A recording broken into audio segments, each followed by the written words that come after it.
What's up, guys? This is Storm, and welcome to another gaming news week. I hope you're having a good weekend.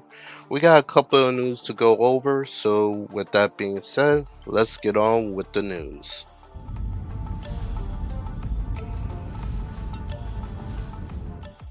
Press and some YouTubers were invited to the Sonic Game Studios to get a hands-on experience with Marvel Wolverine, and got to get interviews with devs and get to meet the voice actor for Logan, Liam McIntyre. They got to experience the Insomniac studio where Insomniac does this with their games. I believe they also did this with Marvel Spider-Man 2 when they uh, changed the design of their studio to showcase what you could experience in the game for Marvel Wolverine this time around. They customized 3 rooms of different areas that you'll be able to explore in Marvel Wolverine. We had the Canadian wilderness, Japan, and the Madripoor, where all the crooks and criminals come together. So it was a very fun experience. Some people got to take pictures of certain stuff, like they got to show off pictures of the title screen of the game, the princess bar that's going to be in the game and stuff, and got to explore in Science Studio. The only thing is they were not allowed to record their gameplay or anything like that, and they cannot talk about it until the embargo lifts on August 13th. So on August 13th, which is the time of this recording, will be 12 days from now that we'll get to hear their experience. I believe they will also have like gameplay that I believe Insomniac probably gave them and stuff. So we'll be able to see that, get to hear their hands-on experience, what they think of the game and stuff. And I believe this is, I don't know if this could be the latest build of the game, because one of the pictures that showed the title screen, it said 2024, so it kind of makes you think that they're going to be playing a 2024 build of the game. But I'm not 100% sure on that, so either way, they are extremely lucky. I wish I could have been fortunate to get invited, but of course you need that clout. You need to get those numbers up. So I'm gonna be trying to make my numbers go up. So maybe sometime in the future I could get invited for something like that. But either way, I'm excited for Marvel Wolverine. It's it's already a day one buy. I'm literally looking at the countdown, and we are literally 45 days away from getting our hands-on experience with Marvel Wolverine, and I cannot wait.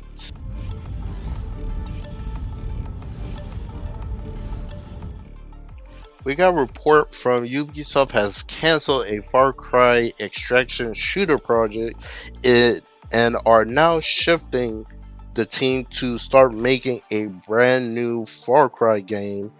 And they described it as ambitious open world FPS with player driven stories. So Ubisoft was planning to do a Far Cry extraction game, but for some reason they decided to cancel it, and now is shifting the team to make a brand new Far Cry game. And I'm kind of confused because I'm like, how would a extraction shooter for Far Cry in the Far Cry series will actually work? To be honest, because that's low key kind of weird. Like I give them, I guess I could give them some type of credit for thinking out of the box with that, but it's like it doesn't really make much sense when you really think about it, because like how would that work and stuff? But of course that'll be up to them to figure out how to that make that work. So that's probably one of the reasons why it got canceled. But yeah, it's low key kind of weird, but I digress and stuff. But yeah, since they're now shifting to make a brand new Far Cry game since one was not in. It sounded like one was not in the works by the time of this extraction game was being made. So we probably won't see this Far Cry game anytime soon. I would say probably 2030 and stuff. So we'll see how it does turn out and stuff.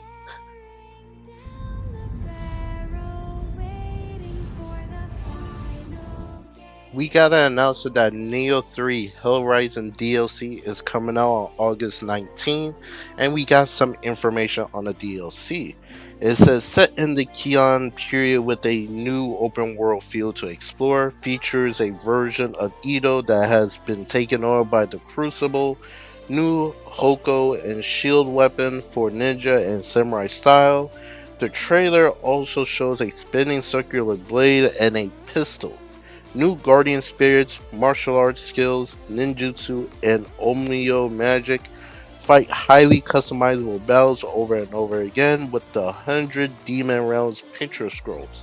New harder difficulty is also being added. Me and a couple of friends played Nioh 3 and stuff. We played through all of them, Nioh 1, 2, and 3. So we definitely are going to be hopping back on the game for the DLC and stuff. So it's definitely going to be a fun experience when it comes out on August 19th.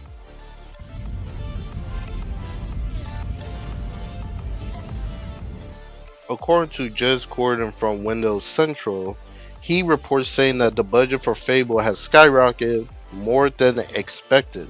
The situation is such that the current Xbox leadership is uncomfortable with the project, high costs, and even has doubts about whether to continue the franchise after its launch. Mm. So does that does not bode well when it comes to Fable, because the amount of time they're putting into this game, especially they're putting even more time than they originally was going to do when it was set to release of fall of this year, but now it got pushed to near the end of February next year, and the cost of it is going higher than expected. If this game does not do well sales wise, I do not see Microsoft doing continuing the series. This is basically the last chance for Fable to come back as a established franchise. If this does not sell well enough for Microsoft, I could see them not doing another one, which would kind of suck because I believe the people that are making this game are the ones who did the Forza Motorsport. So if this does not if this fails or something like that, I'm kind of curious what will they have that team do, because this is their first time doing a game like this. So, but yeah, we just have to wait and see and stuff. Right now, he's reporting it, so I can't really say this is like a clear confirmation and stuff. But we just gotta wait and see. It is kind of crazy that the price of the cost of it has gone up, that it could potentially risk of this game not becoming not returning to be a franchise again. So we'll see how the game sells when released in February, which unfortunately a lot of games is coming out in February. So freaking Fable is probably gonna have a tough battle on their hands.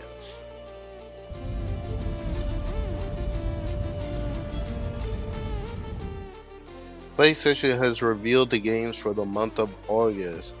You will be getting Dying Light 2 Stay Human Reload Edition, Big Walk, and Signals.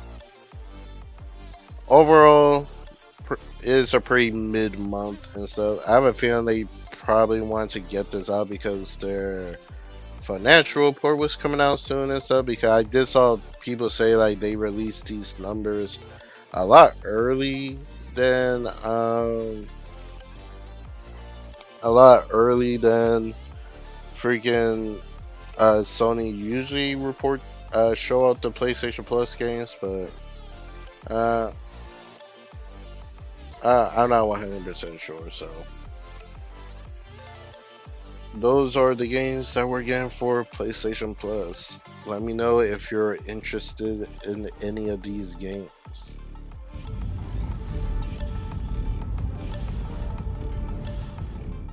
Double Fine Studios have released a statement about laying off 23 people after the divestment from Xbox a few weeks ago.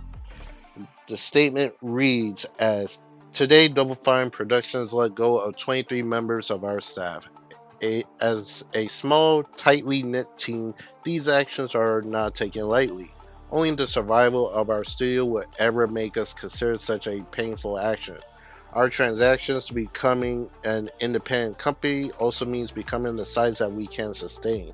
The people are losing were all important, they're all made an impact on our games and culture, and they will be missed. We are committed to supporting each other, committing to supporting to each affected person as best as we can, and we thank them for their hard work and commitment to the creative spirit we cherish here at Double Fine. And it's signed by Tim. So I was kind of hoping this wouldn't have happened and stuff because Double Fine didn't really seem like a big studio, so it wouldn't make sense why they would be get laid off and stuff. But unfortunately, and that turned out to be what happened, and it pretty much sucks, honestly, because like people love their franchise games like Psychonauts and some other games that they have created. I know they're mostly known for their freaking Psychonauts, and I believe Psychonauts 2 was actually nominated for a Game of the Year at one point. But it's unfortunate and stuff. I'm kind of curious what game they're gonna make now since they no longer have the Xbox investment money. So now they have to probably self-publish their own game, unless they're trying to get another publisher and stuff. So that could be something. But I don't know if this statement is true when people were saying that Double Fine was supposed to be a studio that was supposed to pad out Game Pass. Basically, like constantly fill Game Pass with content and stuff, but don't know if that's even true, especially when you look at some of their games that recently came out, they are not perceived well. I think there was like a clay pottery multiplayer one that they put out, and what was the other one? It was it like Tower something? Like you're a walking lighthouse castle? Did they do that one? I can't remember. Well, overall, I pray for the ones who got laid off and stuff, and hope for the better future when it comes to Double Fine now that they're back to being independent.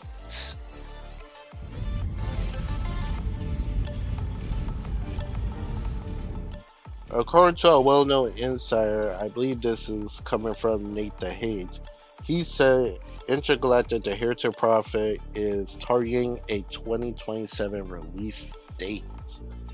So, if this does turn out to be true, that is crazy if it does turn out to be true because a lot of it'll be a really big money maker for PlayStation if they get out for 2027, because if you look at the games that Sony have so far when it comes to first party for their console for next year, they have Until Dawn 2 and God of War Layoff. And now there is a potential 2027 for release for this game. Oh my god. And supposedly the rumor Venom game is still going on. And that also set to release in 2027. Oh lordy lord. PlayStation will have big hitters for 2027 and stuff. But like all news, rumors, reports and stuff, this guy do have a really good track record of being right. We still have to take it with a grain of salt, because for all we know, it probably was gonna come out in 2027, but plans change, because look at it like this: God of War Layoff just got announced like in like this year as PlayStation State of Play. We just got it. We just got the news for it this year, and now at San Diego Comic Con that happened like a couple of weeks ago, we're getting the game in 2027. Bruh, that is crazy work, and I am here for it. I'm just hoping the game does turn out to be a good game, the Intergalactic one. But we'll see how it turns out and stuff. I don't take anything serious until we get exact confirmation.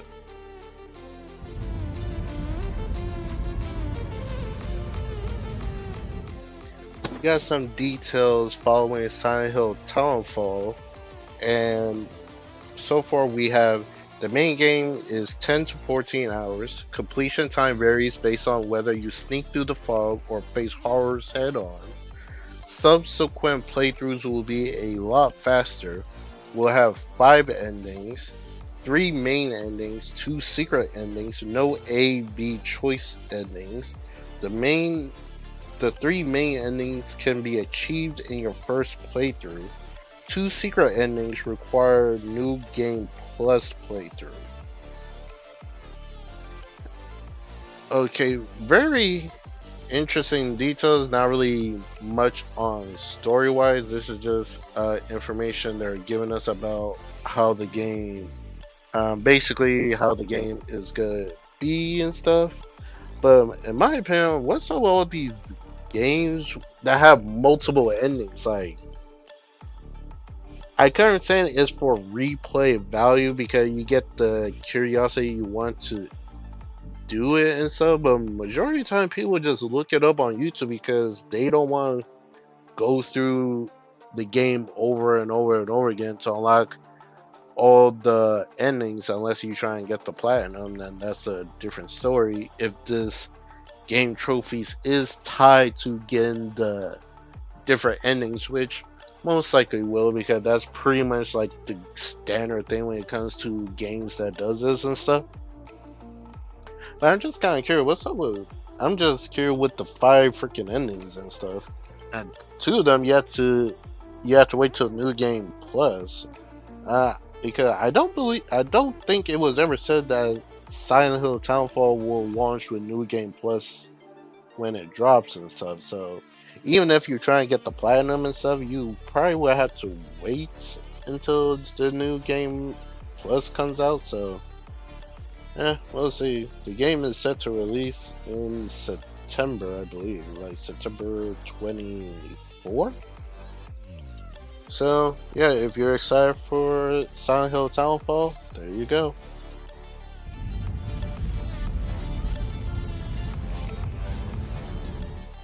Xbox financial reports came out and showed that their services, sales of the console, and a whole bunch of other stuff showed that their percentage are actually down.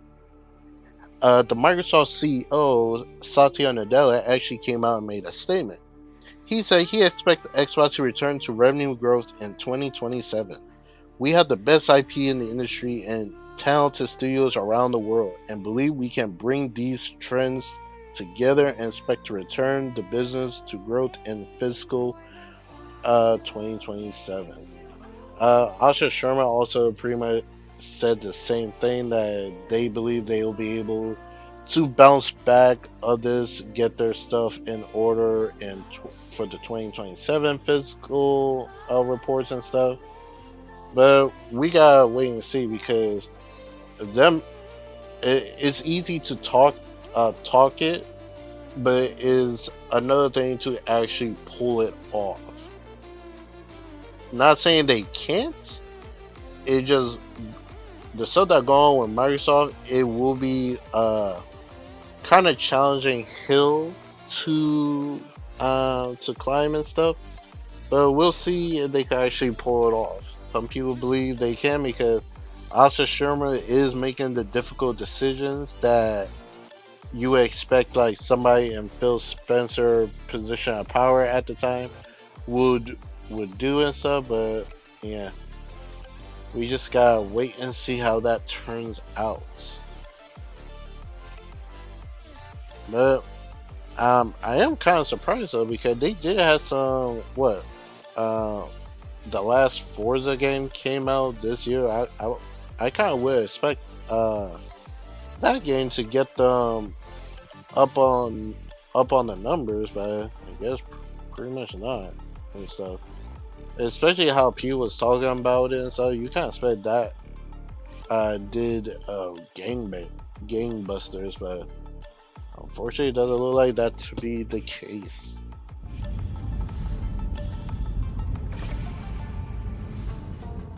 Okay, now we'll go over the PlayStation financial reports.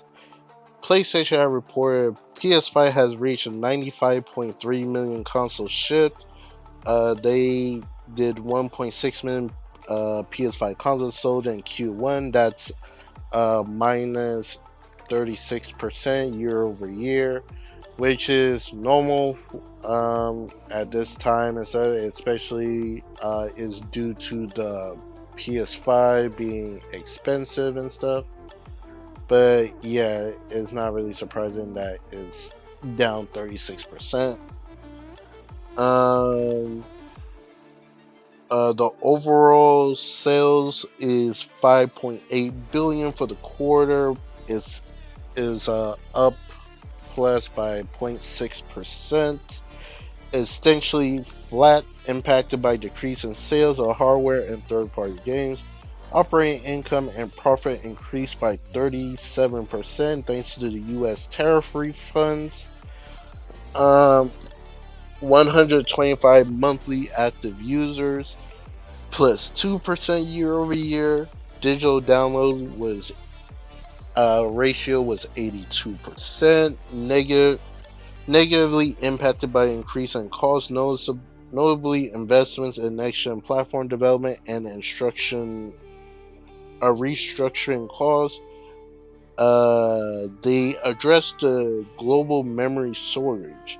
Sony said it had secured the quantity of memory necessary to meet our projected sales volume uh, for FY26, and there is no change to our plan for the hardware profitability for FY26 to remain similar to FY25. So they're pretty much saying they will have consoles ready by the time GTA 6 sells, and basically, hopefully, we won't see a price increase for this year and stuff, but we'll see how that turns out. They also did showed a slide that showed the games that Sony expects to drive performance for the PlayStation business. The slides they showed was Marvel Tokon Fighting Soul, that's set to release on August 6th. Marvel Wolverine September 15th, and God of War La Fey, which is February 16th for next year.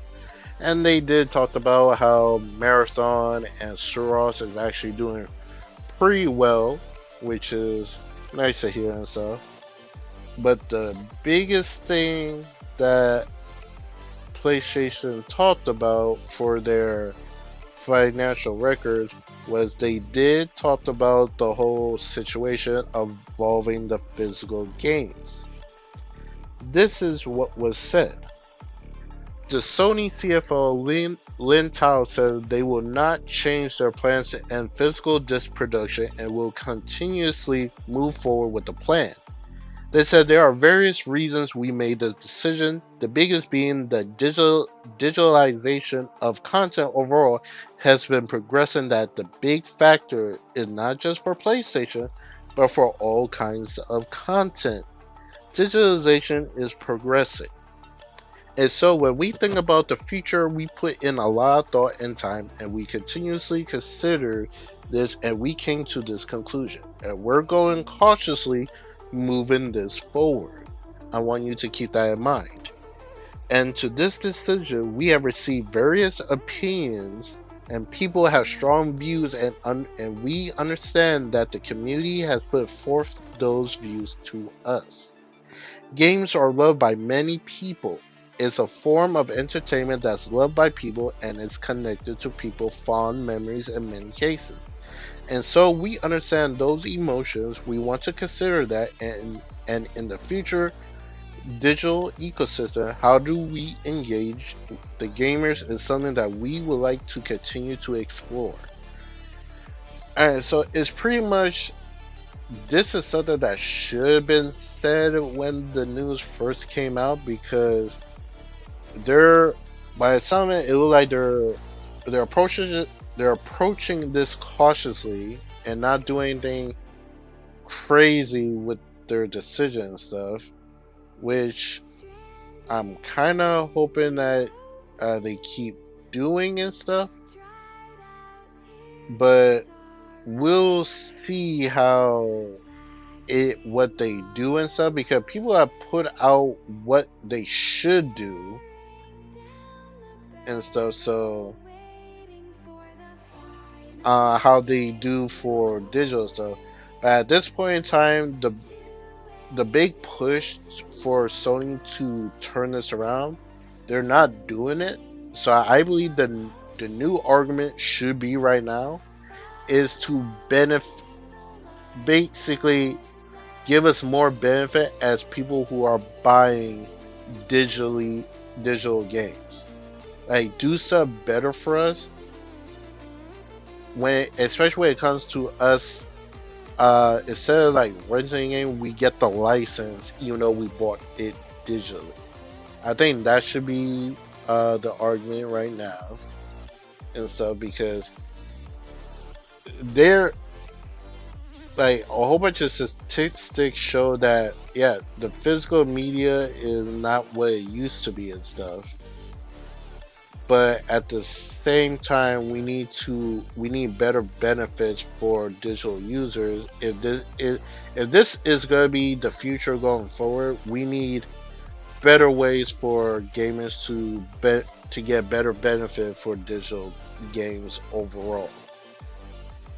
So hopefully they are taking this very serious and will do something about it, because we still got like a year and a half to go before we go fully digital and stuff. So I kind of expect we probably get some type of news at some point in the future of what they go and do and stuff, because like, of course they see the backlash, the whole backlash stuff, but they also did report when they announced it, their business would not impact it at all. So it kind of showed like the overall gamers probably not really too upset about it, which is unfortunate, because that does look like to be the case and everything. But yeah, they need to do better. The messages should have been better from off rip and stuff. So Here's hoping for what's going to happen in the future and stuff. And hopefully we get better stuff when it comes to gaming digitally going forward. And basically, that's all I have for you guys for this video. What you guys say? Are you guys disappointed that Sony did not reverse course on the whole physical games? Are you guys curious what Xbox is going to do to put them in a better light when it comes to their financial reports? And are you curious what 2027 will have in store when it comes to PlayStation first party games? Let me know in the comments below. This is Storm. I catch you guys in the next video. Hope you have an amazing weekend and enjoy your day. I'll catch you guys in the next video. Peace out.